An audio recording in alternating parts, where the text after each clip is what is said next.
Going on, everyone? Looks like we got two good games here. We got TM and LS. So looking at the LS lineup, they got some strong names here with Saiga, Ballin, Mos, and whoever Orange is. I don't recognize that name. I guess it's probably yes. But then on TM, we got Jalapeno, who was doing some good damage. I think the last two games he played.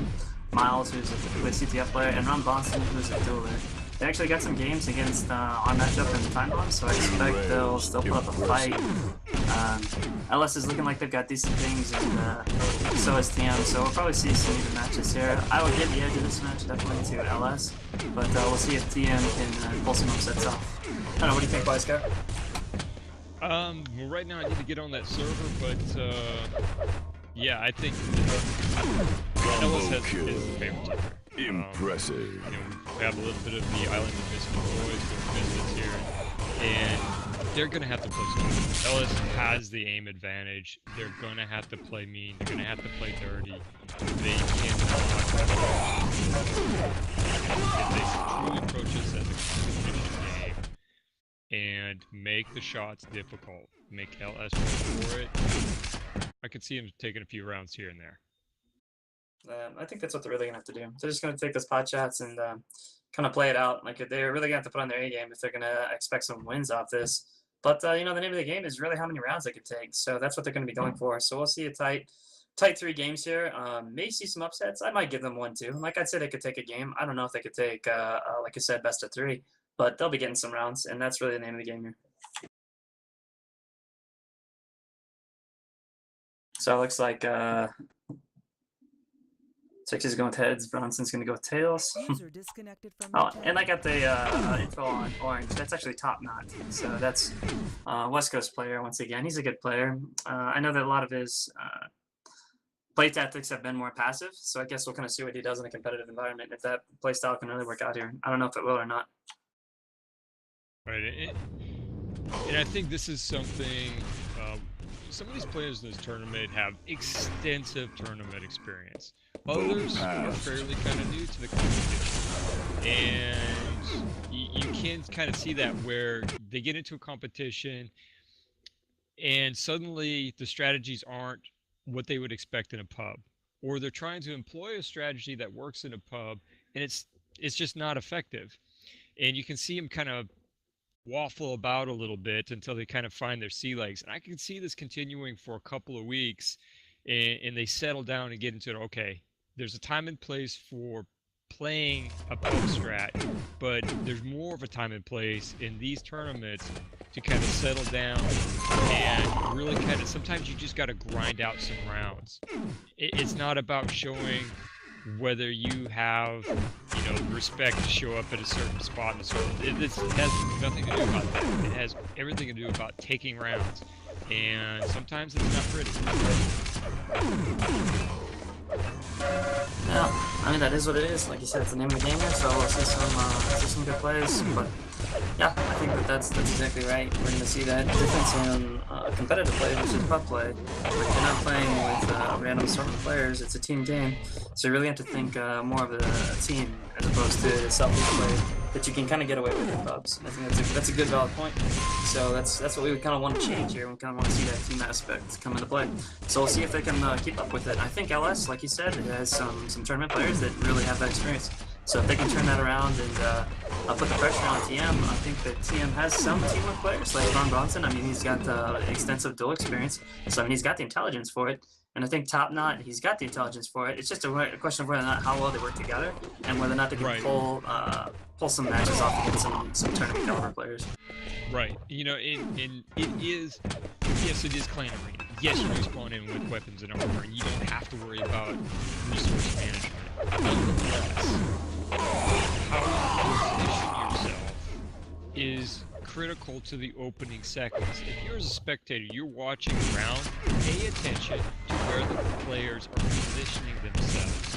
Are they lining up so they can get that quick 2-on-1?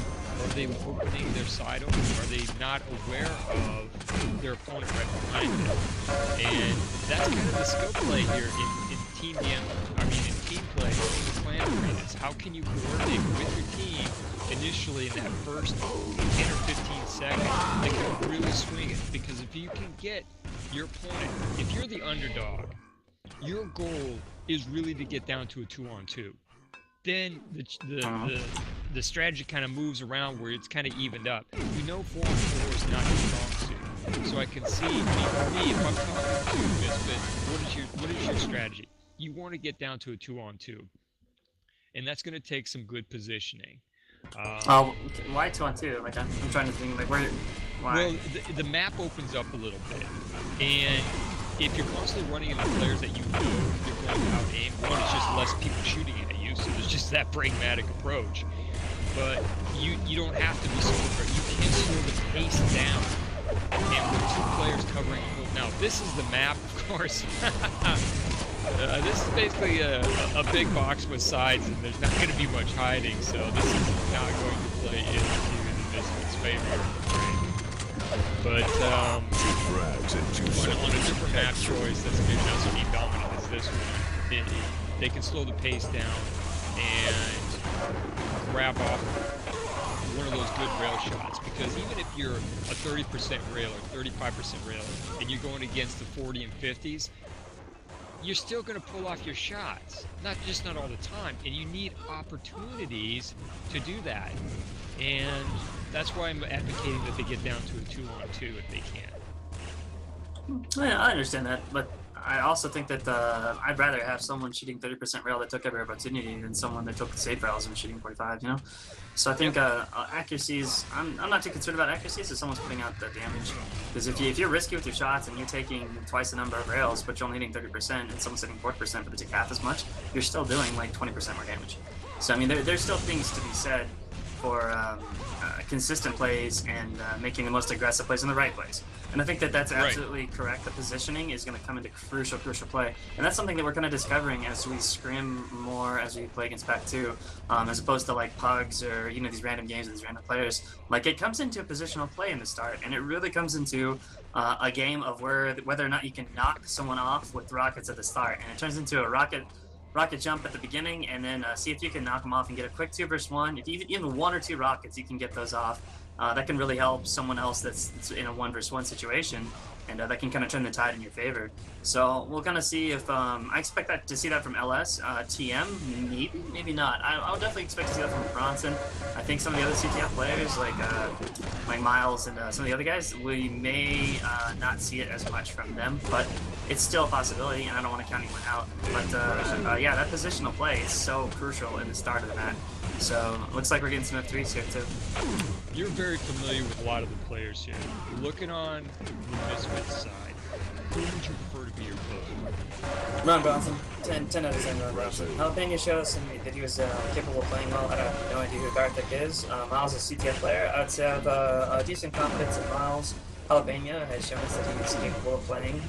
From the previous games that he played in, he was definitely top frag, doing the most damage, showing that he's capable of putting out some big numbers up there. But yeah, 100% Ron Bronson. I would be very uncomfortable if I were anyone in LS and Ron Bronson was last, just because he has that dual experience. Like he knows how to play positionally. He knows where to be and when to be, and when to attack, when to be aggressive, and that knowledge translates into any version of Quake. Doesn't matter if it's Clan Arena or anything. So here we go. Got some F3s. Looks like Ellis is trying to set up at the port. It's going to be a 3-versus-2 at the port. 2-versus-2 at the port. 3-versus-2 at the port. I'm following Ballin first. Let me see what he's got.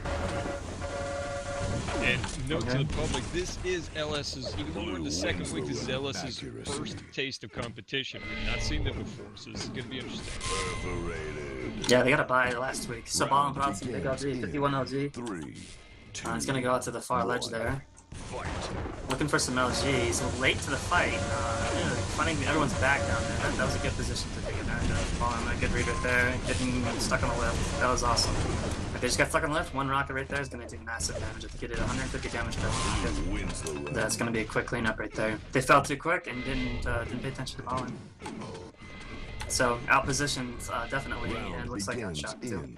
I'm on Garth right now. 1. So guys, good rockets, good weapon choice there, shooting down, he's doing a lot of damage, and he's going to take out Psychic pretty quickly there. Good direct in the back of Ballin. Well played, good round from Ballin, or from Garth, but he just didn't finish it up with Ballin there. Round begins in 3, 2, 1. So I'd like to point out that LS is playing 2 port and 1 on each side on 1 ledge right there. So that's great positioning right there. And they're really getting a lot better angles, a lot more angles, so they're capable of surprising. Whereas the Misfits are kind of bunching up and getting stuck there. But see, they had 2 angles right there on most at the end. So there we go. Misfits grab their first round. Get on the scoreboard. Ron is a little out of the pace. If you're looking at the damage, 1.2, 1.2, 1.1. Try focusing my bad. Bronson's a little off the pace. I'm not sure if he's just trying to force situations that aren't working here. They're probably focusing him. I see the whole team is chasing him. He's in a 3 versus 1 right now. So they're putting a lot of pressure on Ron. So just exactly what I said there. That's the last person you want to line. So LS is like, nah, just kill Ron and we got the round. So that's their strategy and it's really working. I mean, it's 1-4 right now. So that strategy paying off for LS. I'm gonna start this round off with loss. Yeah, this map is such a small, tight map. It's real tough to protect a key player. Almost impossible. Like there's so many angles. Like it's so quickly. Like Lost just rocket jumping up into Ron Bronson. Like that just ruined his day there, you know. I believe this is the first time we've seen this map in this the start of this league. No, CBK, we played Pack 2 on this. Wasn't a pleasant experience. Oh, that's right, y'all sure did. So Lost kind of hesitating when he got that rocket jump back up. I'm not sure what that was about, but they're putting a good rocket in the models. Taking a grenade in the turn, he's down to 18 HP. He's gonna go down soon. He somehow stays alive, and it's gonna be a 3 versus 1. Blue wins the Blue taking around 1-6. Decisive win so far for LS. I was expecting at least the Misfits to get some. I didn't think they'd be outshot this bad. Round begins. I'm gonna start this round off with a jalapeno. Looks like he's gonna work over underneath on the second ledge. Looking for a 2 versus 1, but puts his teammate in the same situation. Taking Stonji in the back and not really adapting to it. So that was a slow reaction time from Jalapeno. And kind of selfish play because he put his teammate out there and didn't really do any damage because of it. So pretty big mistake by Jalapeno there. Round begins in. You know, if you're the Misfits, you just try and snag everything you can. 'Cause there's not a lot of options you can exercise on this. Maybe you can try and play and keep away, but it really doesn't work. So, are you looking forward to the next map, or all go low, all go high? They should all go lower. Like, just go lower, at least then you can kind of section them off to some extent. I mean, it's 1-8, what do you have to lose? You might as well try something different. Yeah, but they're just sticking in the same strat the whole game here. 2, 1.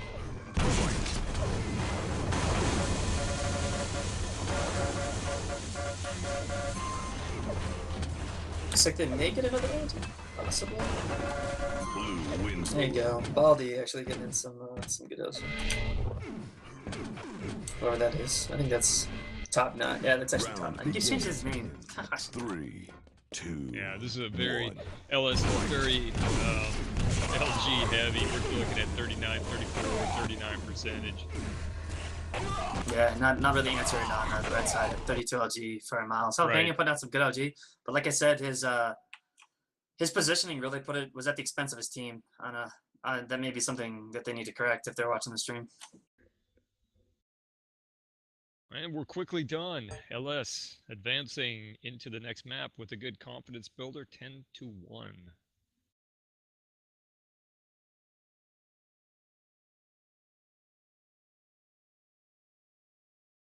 Yeah, I mean, I'm actually kind of surprised by that. I didn't expect that much of a one-sided match. I still thought that Ron Bronson, Miles, and Albania could put up some rounds, but it could be the map. So I guess we'll see on a more played match like oh, we're going to deep inside. All right, never mind. this is probably. I think that this is a good map for Misfits. You know, they don't have to be forced into immediate confrontation with LS. They can kind of pick and choose a little bit, slow the pace down, and allow their aim to, which isn't on par with LS, but hopefully try to take advantage of LS's aggression. LS should be playing aggressive right now. They know that they can easily out-aim the Misfits. So they're not on this map. Not on this map. And this map is obviously TDM map. Sidegame has extensive experience with TDM. He's much more of a TDM player than he's a player. And, I would say Balin has some pretty good experience with TDM as well. So Edge is massively LS's favor on this map too. But because it's so like you're talking about the corridors and being able to section off people, yeah, I could see TM getting taking advantage of that. But I think that LS is not unaware of this, so I'd be very surprised. This is not something that's going to work more than 2 or 3 times, but even if it's exploitable at all, really. I could see them. It's like when we played Pack 2. We were able to pull off a few rounds by just exploiting their aggression. Right. Prepare your team. I mean, I guess it's on ball in here, so that's got that 3, so we're gonna get the game going. Are we following? I'm balling. Alright, balling, here we go. Y'all can just call out who y'all want to follow, and I'll switch to him. Okay. Round begins in. Ballin starting. Looks like they're gonna try to group up a quad, but they're gonna have a late start there. He doesn't want to commit. He's gonna take this 2 vs 1 on Ron Bronson. Ron Bronson can take out a fight, looking for a 2 vs 1 on Rounds. See, Ron Bronson was so out of the fight there. Like, that was the worst thing that Bronson could have had happen to him. I can't. Right. He was so out of position. He wasn't just out. Right. If you're going to commit to quad, that's one thing about this map. If you're going to go to one second, if you're going to go to quad, you've got to recognize that sometimes it's just not going to set up and call no joy and not do it. Well, just take the 2 vs 1. Like, just sit in it and get 2 quad. Like, but what he just let happen, like, he backed off and then it was a 3 vs 4, so he's completely out of the fight. Like, because if you're in a 1 vs 2, that means your teammates in 2 vs 3, and they have the advantage then. So I'd say just stay in it.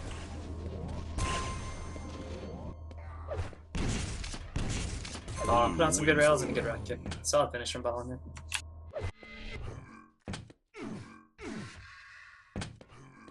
Round I begins. can't imagine the Misfits are saying go quad again. Here's Garfic in 3 vs 1. No teammates to be found. And then Miles comes around. Yeah, what is that about? Oh, it's just bad communication, bad position. Exceptionally bad communication. I don't know, they might not even be advancing TeamSpeak. Blue wins. Doesn't seem like it. But once again, that's not really out of line with what I expected, because it's a TDM map. Like, Ballin and Sidegive's experience on this map, like, they're just going to be thinking at a different level than most players that play Glen Arena.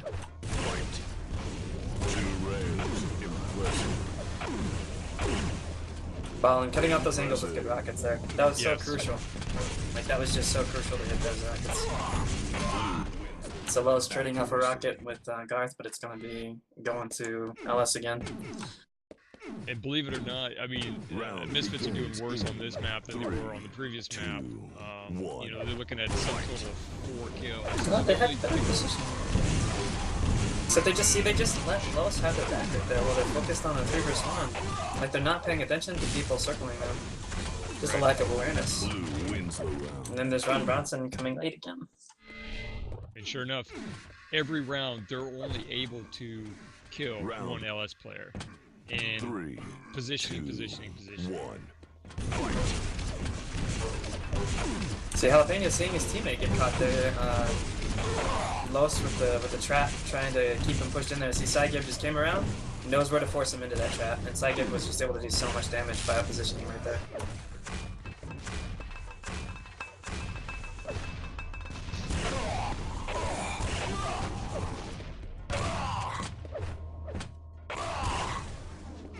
Ron Bronson, 13 HP. Know they're both low.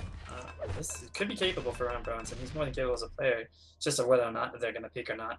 I'd be very surprised if he's able to get a rail off. Oh, too late. Top nuts on it. Playing some games here with him.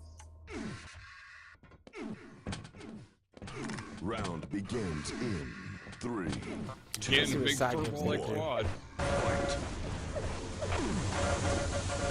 Yeah, see, those right angles are so important. If you can set up those right angles, then you can just do so much damage. He does a lot of damage, but his teammate's going down.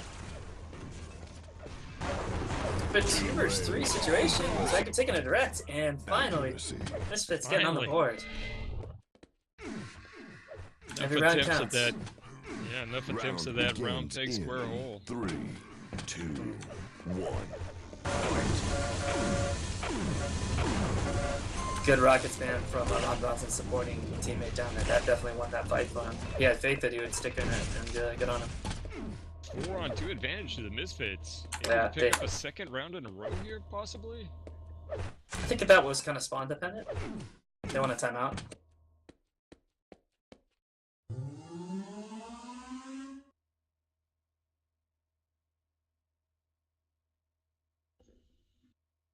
Injury on the field.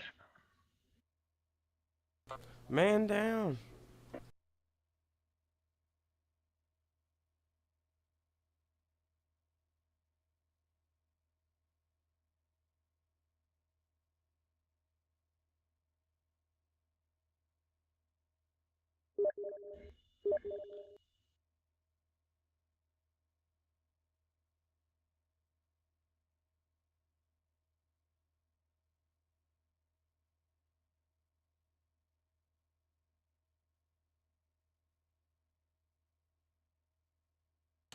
So it looks like they're just going to either have to get him back or get another guy in here.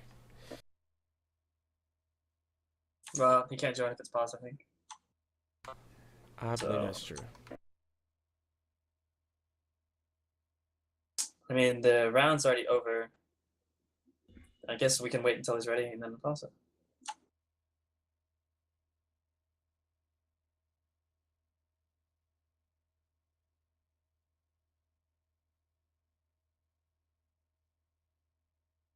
User joined your channel. Here we go. It looks like they got a guy coming in.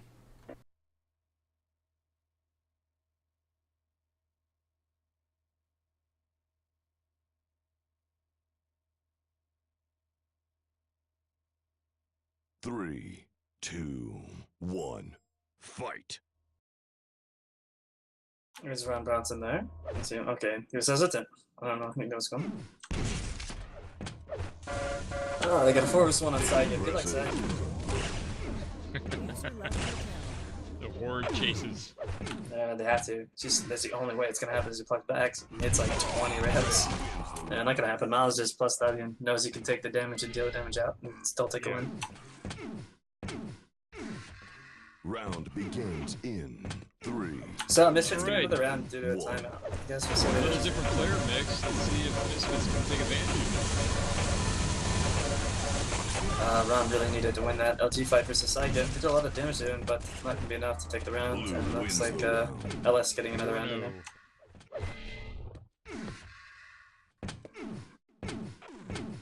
Round begins in 3, Late to quad, 2, very late. 1. Yeah, LS decisively taking quad. Gonna be a spam fest. That's always the situation when the other team is late. They just hold that outer ledge up on. If they insist on holding the rail ledge. You know, sometimes in situations, gotta have patience. Just gotta have patience. You know, you can't be peeking in there and eating what Ron did. Peeked around the corner and immediately was down 100 health.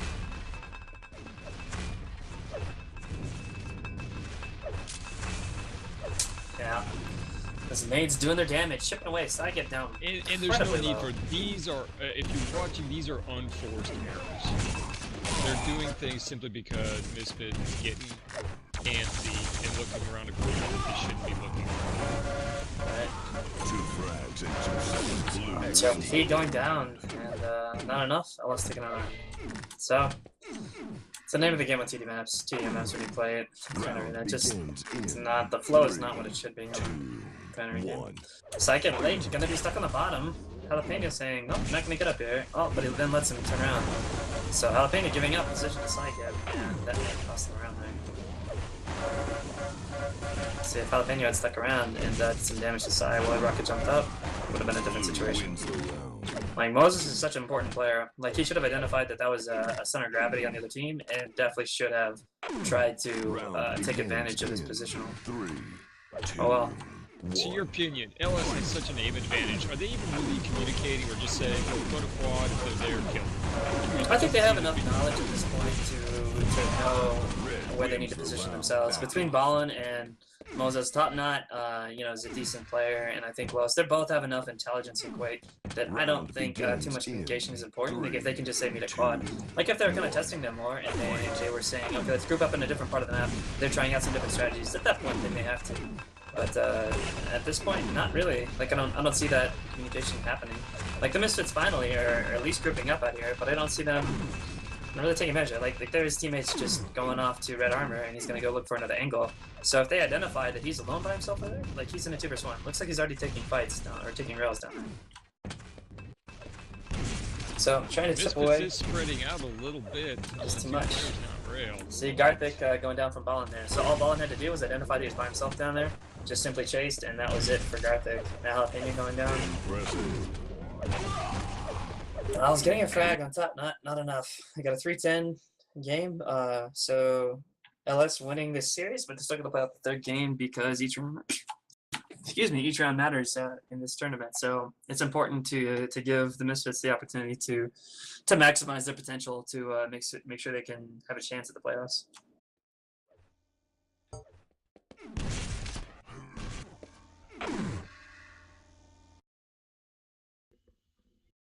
Looks like we're going to overkill. Well, this is not in Misfits wheelhouse. I don't know. It tends to be rocket jump up top. If you can get some lucky rockets, you'd be surprised at what can happen. Yeah, I could be surprised. I was looking for Deep to be a little bit stronger for the Misfits. They grabbed a few more rounds, but I think there's an asterisk next to those wins. And in some ways, they weren't playing. I just expected a little bit more. You know, they were doing those unforced errors. Yeah, you got some time on the round.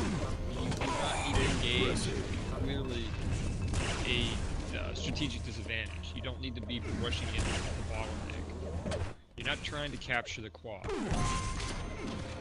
Prepare Right. your team. And those TDM, like I said, like they just were more patient, had better positional advantage, and Right. the Misfits just really didn't adapt. All right, here. Let's see if we see a classic pub rush to Round the top. begins in 3. All right, starting out on Ballin. That's a good setup that they have. They have one player out on ledge, and that player that Ballin was at was really supposed to help that player on ledge. But he's gonna fall quickly and looking for some drop LG there. Good angles on the top player. Top player identifies positional advantage on someone going up the lift, takes advantage of it. So Miles going to be going down from 2v1 though, as he gave up the top. Blue wins the And good rocket from Ballin, taking on Garthik. Yeah, the damage just wasn't there. I mean, Ryan Bronson needed 100% rockets, but it wasn't enough. Only 150 damage, so it's just not how you do it. 2, 1. It's so important to stay up there. Like, LS had 2 people not staying up, and they still didn't win top.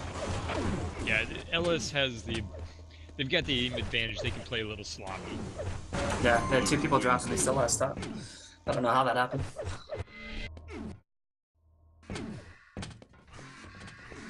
Round begins in Misfits back to same strategy, rinse and repeat 1. here.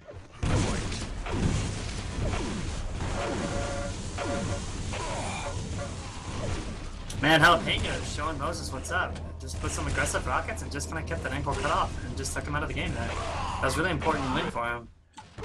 And that really enabled the rest of the team to focus on the players that are not going to have the experience that Moses had.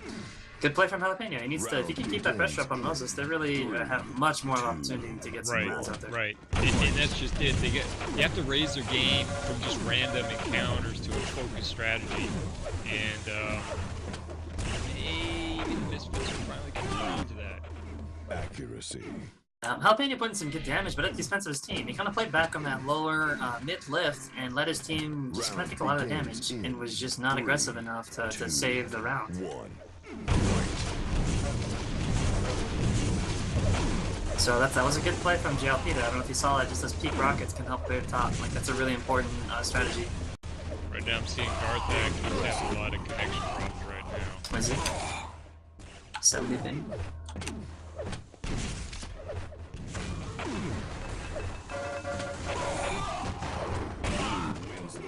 Accuracy. And that's why we don't give that into players. Round begins in 3, Okay, so moving on. 1. Miles being the only player top, I'm sure he's going to go down pretty quickly. He's at least low. Psychic getting caught off guard. The rocket jump up, and Garthik just not even paying attention. Didn't even hear the rocket jump.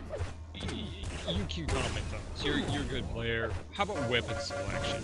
You know, It's if you're gonna go with the rockets and you're trying to pull off an air rocket, man, that's such a feast or famine. The cycle Depends time on the is gonna kill you. situation. Like, it's Round really begins situational. in Like, if they're 3, jumping up towards you, like, you're probably not going to miss it. If they're jumping, like, fight. you know, at 1,000 units per second in front of your face, this you're is not going what to I'm hit that. seeing is they're on the second deck and they're having a player misfits on the second deck. They're having a target come down from the top, and they're trying to shoot them out of the air with a rocket. Nah, aim at the That's ground. Yeah, aim where they're Right, going to and land. Exactly. And they're not doing that. And I don't know if they're just caught up at the moment, but that's where I'm going for weapon selection Wins because the round. I'm seeing rockets kind of thrown all over willy-nilly, and either you need to utilize the weapon correctly Round or begins switch in off to an 3, instant-hit weapon. 2, 1. Yeah, weapon selection is absolutely crucial. A lot of opportunities for some RLG here. Rockets can really just control key points on the map. Like, people can rocket jump up, knock you off, and you can just catch some RLG if your teammates on the bottom. So it's really situational, and it's playing into your team's advantage. Mike Ballin identified that they were both up the lift there and just got some perfect RLG on Jalapeno and his teammate right there, and just gonna clean up those 2 kills. Whereas if they'd stayed on the ground, they could have put more pressure on Ballin. He wouldn't have been able to drop, you know. So identifying those positional advantages is definitely part of it, and Ballin was just showing that he was paying attention to those sound cues and took advantage of it. All right, here we are, 1-on-2, but they are both railable. Incredibly low. So this is a real opportunity for Bronson to put in some pressure there. They're going to run out of nades eventually, as you see that they can't really shoot anymore. So he's identifying that. He's going to look for some SG or some HMG here, and I don't think they know he's at the lift, because they're nading towards halls. So probably a bad decision on rail right there. SG would have been a better choice because if they reloaded, or HMG. But get a kill, but not enough. Ballin's going to turn rail into his Round face. begins in 3, 2, 1. Perhaps spec calls. It's a really bad setup there for the Misfits. They were all 3 just on that back ledge there, and one rocket just completely destroyed them. All it took was one rocket. I think they had 3 or 4 coming at them, and that was just a quick round for LS. So they need to take advantage of the ledge and get that depth in their aim. Like, they don't have any angles on them, so they just all bunched up. They just gave them that round. That was just a handbasket to LS. Right now, Misfit second deck or lower. Yeah, see Ballin taking those right angles. You're just seeing LS find those angles better. And the Misfits just kind of setting up and saying, okay, it's Clan Arena, we'll just shoot at you. And, they're kind of finding out there's more depth to the game. Whereas the CTFers and the duelers are just not respecting what the game is, and they're losing because of it. 1.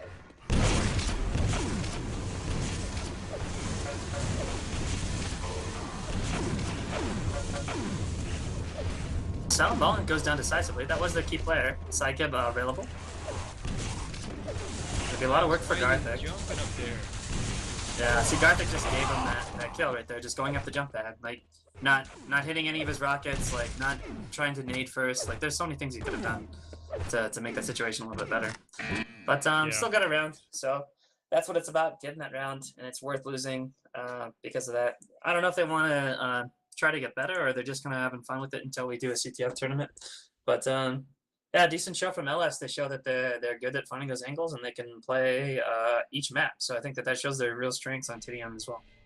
Right. You know, and sometimes teams are faced with an opponent that they know that it's not a good match, and if they don't have extensive tournament experience where you can kind of dig it out, you know, make the other team frustrated. Even though you're not winning a round, you got to set up the next round after that.